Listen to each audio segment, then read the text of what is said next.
ഞാൻ വന്നത് 19ാമത്തെ വയസ്സ് കഴിഞ്ഞ്. പിന്നെ സുർബിന് ഇപ്പൊ 2-3ഓളം കമ്പനീസ് ഉണ്ട്.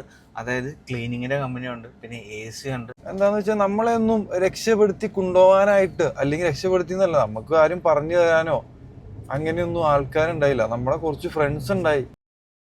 സുർബിനെ, നീ ഇപ്പൊ ദുബായിൽ വന്നിട്ട് എത്ര നാളായി? ഞാനിപ്പോ 7 വർഷമായി. നീ എത്രാം വയസ്സിലാണ് ദുബായിൽ വന്നത്? ഞാൻ വന്നത് 19ാമത്തെ വയസ്സ് കഴിഞ്ഞ് പിന്നെ ഞാൻ വന്നത്. എന്തുണ്ട് ദുബായിനെ പറ്റി സുർബിന് എന്താണ് പറയാനുള്ളത്? ദുബായിനെ പറ്റി നമ്മൾ പറയുവാണെങ്കിൽ തന്നെ ഫസ്റ്റ് ടൈം എവിടെ പോയാലും നമ്മൾ പണിയെടുക്കണം. നാട്ടിൽ നിന്നാലും അല്ലെങ്കിൽ ഇങ്ങോട്ട് വന്നാലും അല്ലെങ്കിൽ യൂറോപ്പ് പിടിച്ചാലും എവിടെ പോയാലും നമ്മൾ വർക്ക് ചെയ്യണം. വർക്ക് ചെയ്യാണ്ട് നമുക്ക് ഏൺ ചെയ്യാൻ പറ്റില്ല. ഒന്നാമത്തെ കേസ് ഇത് നല്ല വളക്കൂറുള്ള മണ്ണ. കുറച്ച് അങ്ങോട്ട് ഇട്ടാ ഇങ്ങോട്ട് വാരാ. അതിന് ഞാൻ തന്നെ മെയിൻ എക്സാമ്പിൾ. ഞാൻ വന്നു കഴിഞ്ഞപ്പോ എനിക്ക് ഒന്നും ഉണ്ടായില്ല. ഞാൻ നോർമൽ ഒരു ലേബറായിട്ട് തന്നെ വന്ന ആളാ ഞാൻ. ഇന്നിപ്പോ എനിക്ക് എന്തൊക്കെയുണ്ടോ അതൊക്കെ ഈ നാട്ടിൽ നിന്ന് ഉണ്ടായതാ. പണി എടുക്കാൻ മനസ്സുണ്ടോ കൊയ്യാന്ന് പറയില്ല നമ്മള്. അത്രേ ഉള്ളൂ ദുബായിനെ പറ്റി പറയുവാണെങ്കിൽ. ഗൈസ്, ഞാനും സുർബിനും തമ്മിൽ ഏകദേശം ഒരു 25 വർഷത്തെ പരിചയമുണ്ട്. എനിക്കറിയാം സുർബിനെ നാട്ടിൽ എങ്ങനെയാണ്.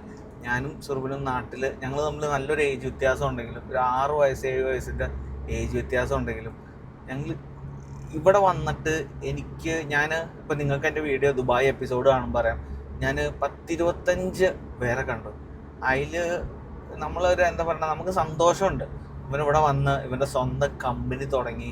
അതായത് 19ാം വയസ്സിൽ ഇവന് ഒന്നുമില്ല എന്ന് പറയുമ്പോൾ ഇവന് മീശ പോലും മുളച്ചിട്ടില്ല അന്നേരം. ആ 19ാം വയസ്സിൽ വന്ന് ഇവിടെ വന്ന് കഷ്ടപ്പെട്ട് ഇപ്പോൾ ഈ വീഡിയോ എടുക്കുന്നില്ലേ, എനിക്ക് ഈ കാറിൻ്റെ വെളിയിൽ ഞാൻ ഉള്ളത് പറയാലോ, തുറന്നു പറയാലോ. ഞാൻ ഇപ്പോൾ 3.5 വർഷമായി UK. ഒരു 25 മിനിറ്റ് കൂടുതൽ എനിക്ക് നിൽക്കാൻ പറ്റൂല.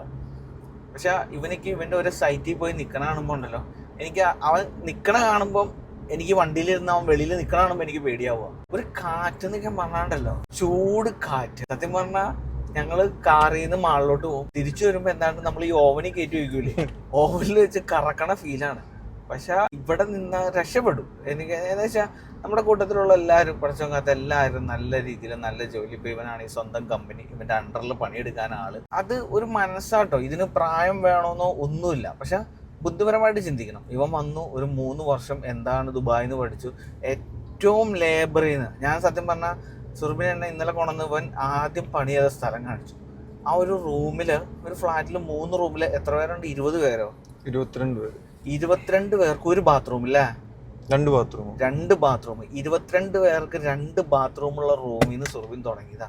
എനിക്ക് അത് കണ്ടിട്ട് തന്നെ എനിക്ക് എന്തോ പോലെ. കാര്യം ഇപ്പം നമുക്ക് ഫാമിലി ആയിട്ട് സുർബിനെ അറിയാം. ഇപ്പം നമ്മുടെ ഈ നാട്ടിലാണെങ്കിൽ 2 ബെഡ്റൂം ആണെങ്കിൽ 3 ബാത്റൂമുള്ള. അവിടെ ഇവൻ ഞാൻ ഇപ്പോൾ അവനോട് ചോദിച്ചു എങ്ങനെയാണ്. അവൻ പറഞ്ഞു, എടാ നമ്മൾ വന്നപ്പോൾ നമുക്കൊന്നുമില്ല, നമുക്ക് ആരും തരാനും ഇല്ല, നാട്ടിൽ നിന്നിട്ട് ഒരു രക്ഷയില്ല എന്ന് പറഞ്ഞപ്പോൾ ഇവനിങ്ങോട്ട് കയറി. സത്യം പറഞ്ഞാൽ ഭയങ്കര ട്രൂ ഇൻസ്പിറേഷൻ സ്റ്റോറി എന്നൊക്കെ പറഞ്ഞാൽ ഇതാട്ടോ. ഈ 1 വർഷം കഴിയുമ്പോൾ യൂറോപ്പിലോട്ട് വരുവാണ്. ബിസിനസ് എക്സ്റ്റെൻഡ് ചെയ്യണോണ്ടെന്ന് പറഞ്ഞു യൂറോപ്പിലോട്ട്. ഇതെല്ലാം ഇപ്പൊ സുർബിന് എത്ര വയസ്സായി? ഇപ്പൊ എനിക്ക് 27 വയസ്സാവും. 27 വയസ്സാവും. ഇത് നമ്മൾ സ്കൂളിൽ പഠിച്ചതോ കോളേജിൽ പഠിച്ചതിൻ്റെ അല്ല. ഇവിടെ വന്ന് ഈ മണ്ണെറിഞ്ഞ് ഇവിടെ എക്സ്പീരിയൻസ് ഉള്ള ആളുകളായിട്ട് സംസാരിച്ച് ഒരേ കാര്യങ്ങൾ ചെയ്ത്. ഞാൻ ഇന്നലെ ഇവൻ എന്നെ വിളിച്ചു റൂമിലോട്ട്. ഇന്നലെ വിളിച്ചിട്ട് രാവിലെ പറഞ്ഞു ഇപ്പൊ വരാന്നും പറഞ്ഞു ഒരു പോയി. ഇപ്പൊ രാവിലെ 6 മണിക്ക് പോയിട്ട് വൈകുന്നേരം 6 മണിക്കാണ്. സത്യം പറഞ്ഞാൽ ഒരു പോസ്റ്റ് ഞാൻ കൊടുത്തു. അല്ല, ചെറിയ പോസ്റ്റ് കൊടുത്തെങ്കിലും ഞാൻ തിരിച്ചു വന്നപ്പോ ഇവനോട് വെച്ച് പറഞ്ഞു, എടാ 2 വർക്കുണ്ട്, ആ 2 വർക്ക് അർജന്റ് കിട്ടിയതാ, അത് ഞാൻ ഇപ്പൊ ചെയ്യുവാണെങ്കിൽ ഇനി ഫ്യൂച്ചറിലോട്ട് അവരുടെ വർക്കെല്ലാം എനിക്ക് വരും എന്ന് പറഞ്ഞു. എനിക്കതിൽ സങ്കടമില്ല. പിന്നെ അവൻ ചോദിച്ചു, എടാ പിന്നെ ഞാൻ എന്ത് ചെയ്യാൻ, ഇവിടെ ഇരുന്ന് PUBG കളിക്കണോ? ഇപ്പോഴത്തെ ഒരു ജനറേഷൻ ഫുള്ളും PUBG അല്ലെങ്കിൽ ഫോണിൽ അഡിക്റ്റഡ് ആണ്. അത് പറയാതിരിക്കാൻ പറ്റില്ല. ഞാൻ നിങ്ങളെ ഉപദേശിച്ച് നന്നാക്കാനോ അതിനൊന്നും ഞാൻ ആളല്ല. അല്ല, ഞാൻ സെന്റർ അഭിപ്രായത്തില് നമ്മൾ എല്ലാം ചെയ്യണം. ഇപ്പൊ ഗെയിം കളിക്കണവർക്ക് ഗെയിം കളിക്കാം. പക്ഷെ നമ്മളെന്താണ്, നമ്മുടെ സിറ്റുവേഷൻ എവിടെയാ നിക്കണേന്ന് അറിഞ്ഞിട്ടാണ് നമ്മൾ മുമ്പോട്ടൊരു എന്ത് പരിപാടിയും ചെയ്യാവുള്ളൂ. ഇപ്പൊ നമ്മളൊന്നും അല്ലാണ്ട് നിൽക്കുമ്പോൾ നമ്മൾ ചുമ്മാ റൂമിൽ കയറി ഗെയിം കളിച്ച്, ഇപ്പൊ ഞാൻ എക്സാമ്പിൾ ഇപ്പൊ പറഞ്ഞു, അബീസ് പറഞ്ഞു ഇന്നലെ ഞാൻ പോയിട്ട് വന്നതാ. എനിക്ക് ഇന്നലെ വണ്ടിയിൽ ചെറിയ ഓയിൽ ചേഞ്ച് കാര്യങ്ങളും ഉണ്ടായിരുന്നു. ഞാൻ അത് ചെയ്തു. അത് കഴിഞ്ഞപ്പോൾ അബീസിന്റെ അടുത്തേക്ക് പോകാന്ന് ഓർത്താണ് ഞാൻ രാവിലെ തന്നെ ഇറങ്ങിപ്പോയി. ഞാൻ 6 മണിക്ക് ഇറങ്ങിയതാ രാവിലെ. അപ്പൊ ഇവനെ എണീക്കുമ്പോഴത്തേക്കും ഒരു 10 മണിയാകുമ്പോഴത്തേക്കും എനിക്ക് റൂമിലെത്തി ഇവനെ കൂട്ടി ഫ്രഷ് ആയിട്ട് വെളിയിലേക്ക് ഇറങ്ങാലോ എന്ന് ഓർത്താണ് ഞാൻ മനസ്സിൽ വിചാരിച്ചത്. അത് കഴിഞ്ഞ് അവിടെ പരിപാടി കഴിയണതിന് മുമ്പ് എനിക്ക് ഒരു വർക്ക് വന്നു. അപ്പൊ ഇച്ചിരി ലോങ് ആയിരുന്നു. ജബിലേലി എന്ന് പറയും എയർപോർട്ട്, പുതിയൊരു എയർപോർട്ടൊക്കെ വരുന്നുണ്ട്, അതിന്റെ അടുത്തായിരുന്നു. അപ്പൊ അത് നോക്കാൻ പോയി.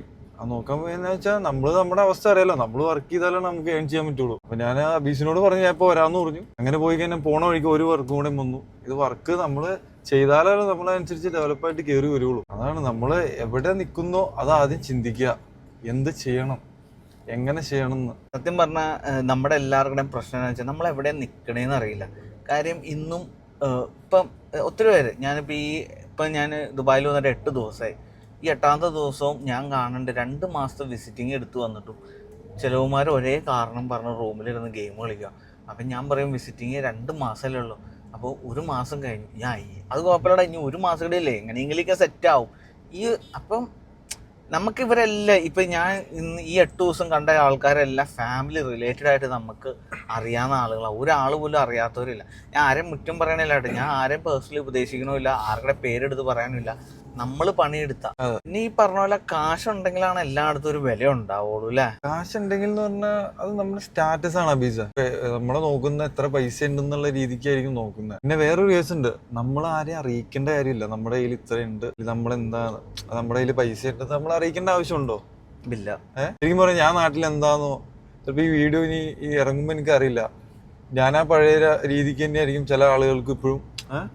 ഞാൻ അങ്ങനെ തന്നെ വെച്ചിട്ടുള്ളൂ. നമ്മളെന്തിനാ പറയണേ? നമ്മൾ പറയേണ്ട ആവശ്യമുണ്ടോ? ഒരാവശ്യമില്ല.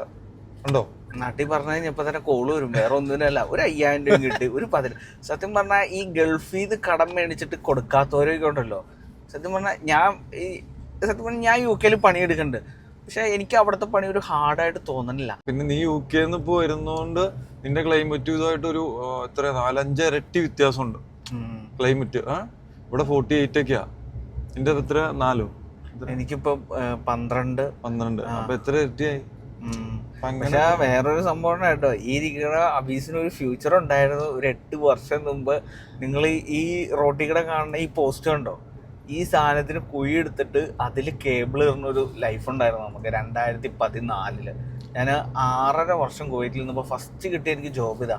ഞാൻ ഫസ്റ്റ് അവിടെ പണിക്ക് പോയിട്ട് കുളിക്കാൻ കയറിയപ്പം എൻ്റെ പുറത്തുനിന്ന് നമ്മൾ ഈ മുട്ടയ്ക്കാൻ പൊട്ടിച്ച് മറ്റേ ഇതിലോട്ട് ഹ്യൂമിഡിറ്റി അല്ലടാ, മുട്ടയ്ക്ക് ഇടുമ്പോ ചീന്നൊരു സൗണ്ട് കേൾക്കൂലേ ചൂട് പ്ലേറ്റിലോട്ട് ഇടുമ്പോ, അതുപോലെയായിരുന്നു ഞാൻ പുറത്തോട്ട് വെള്ളം. എന്റെ പുറം പൊള്ളി നശിച്ചേക്കും, ചൂട് കാണും.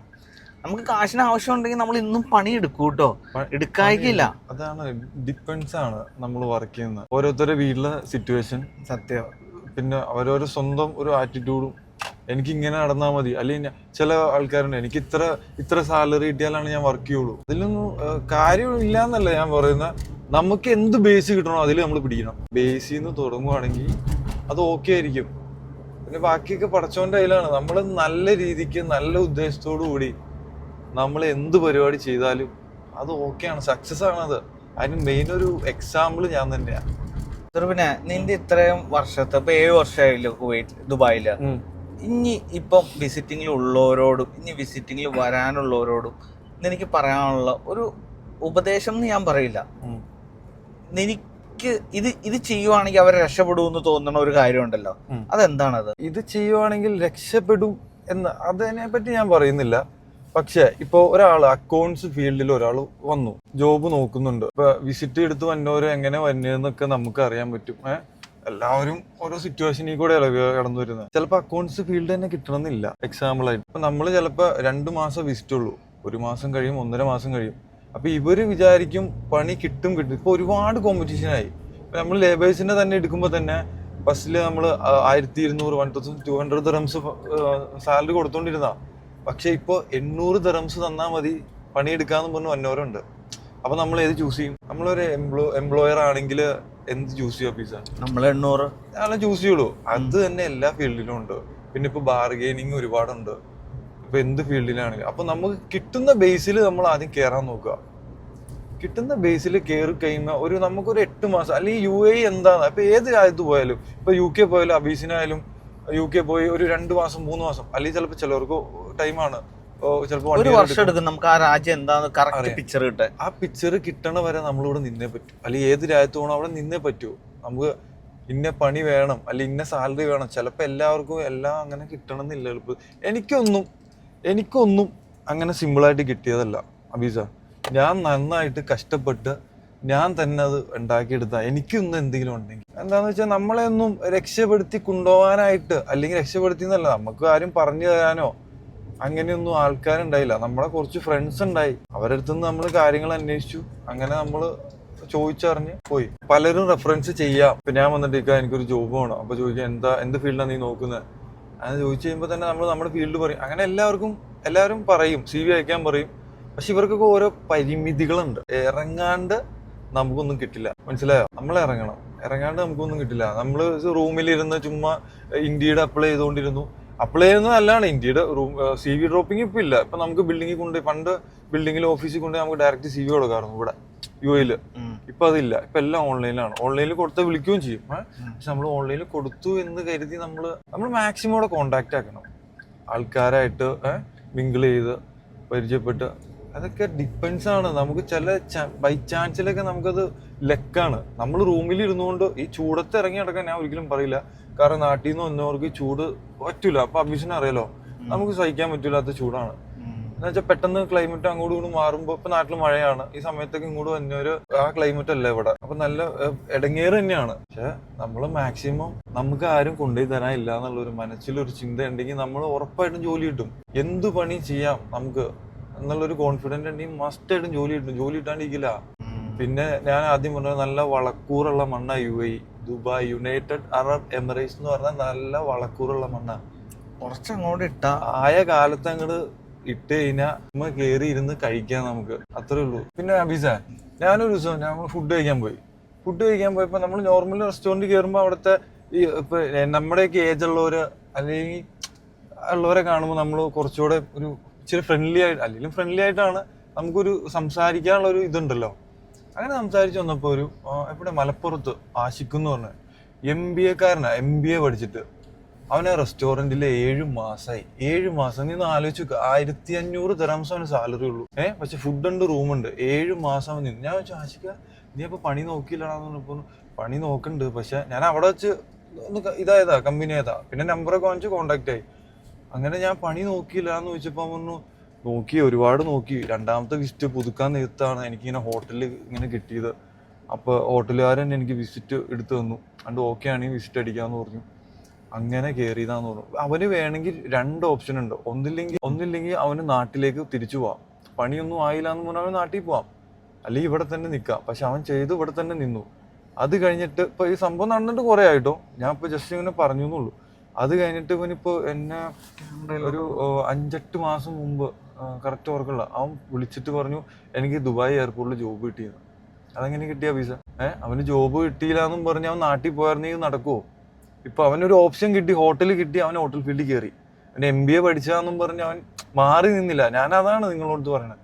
നമ്മൾ ഇന്ന ഫീൽഡ് പഠിച്ചു എന്ന് പറഞ്ഞ് നമ്മൾ അത് തന്നെ കിട്ടാണ്ട് അത് തന്നെ നമ്മൾ ചെയ്യുള്ളൂ എന്ന് പറഞ്ഞിട്ട് കാര്യമില്ല. നമ്മൾ കിട്ടുന്ന അവസരങ്ങൾ യൂസ് ചെയ്യുക, നമ്മൾ സക്സസ് ആവും. ഇപ്പൊ അവന് എങ്ങാണ്ട് 4500-5000 ദിർഹംസ് അടുത്ത് സാലറി ഉണ്ട്. 5 ദിവസം പണിയുള്ളൂ അവന്, Monday to Friday, 2 days of അവന്. അന്ന് അവന് കഷ്ടപ്പെട്ട് അവിടെ നിന്നുകൊണ്ട് തീർച്ചയായും അവനൊരു നല്ലൊരു നിലയിലെത്തി. അത് ഇട്ടിട്ട് പോയായിരുന്നെങ്കിൽ അവന് എവിടെ എത്തില്ല വിസ. അപ്പൊ നമ്മൾ കിട്ടുന്ന ചാൻസുകൾ മാക്സിമം യൂസ് ചെയ്യുക. അത് നമുക്ക് എന്തായാലും നമ്മൾ സക്സസിലേക്ക് എത്തും എന്തായാലും, ഇൻഷാ അല്ലാഹ്. ഗൈസ്, അപ്പം എനിക്ക് ഇത്രയാണ്. ഇപ്പൊ സുർബിൻ, സത്യം പറഞ്ഞാൽ സുർബിനിക്ക് ഈ സംസാരിക്കണെന്ന് പറഞ്ഞാൽ നമ്മൾ നാട്ടിൽ നിന്ന് കണ്ട സുർബിനെ അല്ല, ഞങ്ങളിപ്പോ കണ്ടിട്ട് ഏകദേശം 4 വർഷം കഴിഞ്ഞിട്ടാണ് ഞാൻ കാണുന്നത്. ഒത്തിരി 4 വർഷമായില്ലേ, ഒത്തിരി മാറിപ്പോയി. ആ സംസാരം കേൾക്കുമ്പോൾ തന്നെ ഇവിടുത്തെ ഈ ചൂടും തണുപ്പും എല്ലാം കൊണ്ട് ഒരു പക്ക എന്താ പറയണ, നമ്മള് എന്താ പറയണ, ഒരു ചെറിയ പ്രായത്തില് ഞാനിപ്പോൾ ദുബായ് തന്നെ വേണമെന്ന് പറയില്ല, ഏതെങ്കിലും ഞാൻ മോസ്റ്റ്ലി പ്രിഫർ ചെയ്യുകയാണെങ്കിൽ GCC കൺട്രിയിലോട്ട് കയറി വന്നാൽ ഒത്തിരി കാര്യങ്ങൾ പഠിക്കാൻ പറ്റില്ല. ഞാൻ ഇപ്പോൾ സുർബിന് ഇപ്പോൾ 27 വയസ്സായി. ഈ 27 വയസ്സിൽ സുർബിൻ്റെ നാട്ടിലിരുന്നാൽ ഞാൻ ഈ ഇൻ്റർവ്യൂ എടുത്തെങ്കിൽ ഇവനിപ്പോൾ ഈ പറഞ്ഞതിൽ എനിക്ക് ഇവൻ്റെ വീഡിയോ ഇടാൻ തന്നെ തോന്നൂല. പക്ഷേ ഇവൻ ഇന്ന് ഈ വീഡിയോ പറയുമ്പോൾ എനിക്ക് തന്നെ കേട്ടിരിക്കുമ്പം ഒരു ഇൻസ്പിറേഷൻ ആവുകയാണ്. ഇപ്പം എന്താണെങ്കിലും ഇതൊരു നല്ല വീഡിയോ ആണ്. ദുബായിലോട്ട് വന്ന എല്ലാവർക്കും ഈ വീഡിയോ അയച്ചു കൊടുക്കുക. പണിയെടുത്താൽ ഇവിടെ വിജയിക്കാമെന്നുള്ളതിൻ്റെ ഏറ്റവും ഉദാഹരണമാണ്. ഇപ്പോൾ സത്യം പറഞ്ഞാൽ ആളൊരു റിട്ടയർമെൻറ്റ് ലൈഫ് ഇങ്ങനെ നൈസായിട്ട് ഇങ്ങനെ പോയിക്കൊണ്ടിരിക്കുകയാണ്. രാവിലെ പണിക്കാരെ എല്ലായിടത്തും കൊണ്ടുവന്ന് വിടും, പിന്നെ വൈകുന്നേരം ആകുമ്പോൾ അവർ വിളിക്കാൻ വരും. പണ്ട് എനിക്ക് തോന്നുന്നു, പണ്ട് എൻ്റെ അടുത്ത് പറഞ്ഞു, ഇങ്ങനെ എന്നെ ഒരു ബിൽഡിങ് കാണിച്ചിട്ട് പറഞ്ഞു, അഭിഷേക് നീ ആ കാണുന്ന ബിൽഡിങ് ഉണ്ടോ, അതിൻ്റെ 10ാമത്തെ നില റൂഫിൽ കയറിക്കും എൻ്റെ പണി. AC ഫിറ്റ് ചെയ്യലും അതും ഇതും അല്ലേ, പിന്നെ ക്ലീനിങ്ങും ഉണ്ടല്ലേ. ക്ലീനിങ്ങും ഉണ്ട്, AC മെക്കാനിക്കും ഉണ്ട്. നമ്മള് ഫെസിലിറ്റി പരമായിട്ട് എല്ലാ പരിപാടിയും നമ്മൾ അറേഞ്ച് ചെയ്ത് കൊടുക്കും ഒരു ബിൽഡിങ്ങിലേക്ക് വേണ്ട. അപ്പൊ ഇന്ന് ദുബായിൽ ഇരുന്ന് കാണുന്ന നിങ്ങൾക്ക് ആർക്കെങ്കിലും പല സുർബിനിപ്പോൾ 2-3ഓളം കമ്പനീസ് ഉണ്ട്. അതായത് ക്ലീനിങ്ങിൻ്റെ കമ്പനി ഉണ്ട്, പിന്നെ AC ഉണ്ട്, പിന്നെ റൂം ഷിഫ്റ്റിങ്, അങ്ങനെ എല്ലാം ടൈപ്പ് പരിപാടി. ഇപ്പൊ കല്യാണരാമനിൽ പറയില്ലേ മറ്റേ ചെക്കൻ്റെ കല്യാണം മുതൽ അടിയന്തരം വരെ ചെയ്യുമെന്നുള്ള ആ അവസ്ഥയാണ്. ദുബായിൽ വന്ന് എന്ത് ആവശ്യമുണ്ടെങ്കിലും സുർബിനെ കോൺടാക്ട് ചെയ്യാം. സുർബിൻ്റെ നമ്പറും ഇൻസ്റ്റ ID നമ്പർ ഞാൻ തരില്ല, ഇൻസ്റ്റ ID ഞാൻ ഡിസ്ക്രിപ്ഷനിൽ ഇട്ടിട്ടുണ്ട്. നിങ്ങൾക്ക് ആവശ്യമുണ്ടെങ്കിൽ മെസ്സേജ് അയക്കാം. അവൻ സമയം കിട്ടണ അനുസരിച്ച് നിങ്ങൾക്ക് റിപ്ലൈ ചെയ്യും. ഇത്രയും പറഞ്ഞുകൊണ്ട് ഞാൻ എൻ്റെ വാക്കുകൾ നിർത്തുവാണ്. It's me Abees signing from Abees UK channel. By.